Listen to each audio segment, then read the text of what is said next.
Have you ever experienced so much disappointment that when something doesn't work out the way you hoped, you become numb to being upset? Or have you ever prevented yourself from getting excited about something because hope felt dangerous? I've been there, and honestly, sometimes I feel like I'm still there. When those thoughts pop up, I have to lean harder on my faith. The scripture that always comes to mind during times like this is Hebrews 11:1. Now faith is the substance of things hoped for, evidence of things not seen. My faith is tied to hope. Not hope in people or circumstances, but hope in God. People can and will let you down. Circumstances can change and it can be totally out of your control.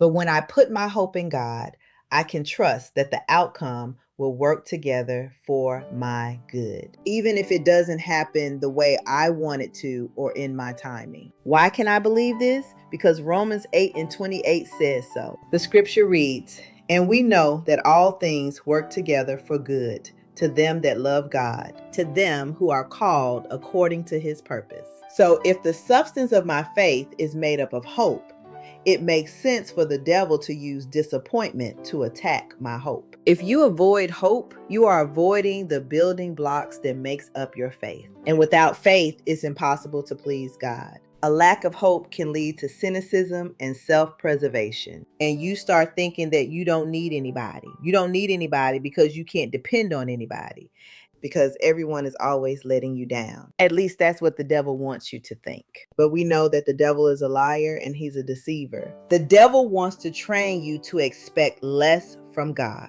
And the more disappointment he sends your way, the more letdowns you have to go through, the less you want to lean and believe in God. He doesn't want you to believe that God is working it out. He doesn't want you to believe that it's going to get better. He wants you to believe that nothing is working out. And he wants you to think that you are foolish for getting your hopes up.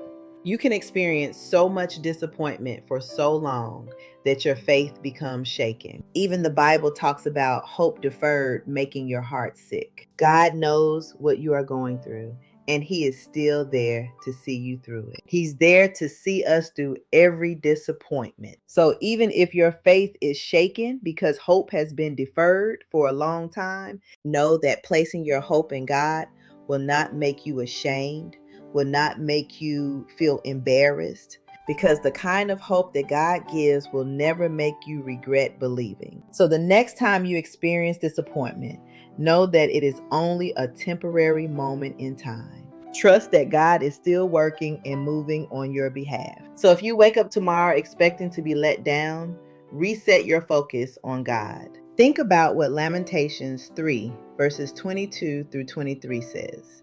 It is of the Lord's mercies that we are not consumed, because his compassions fail not.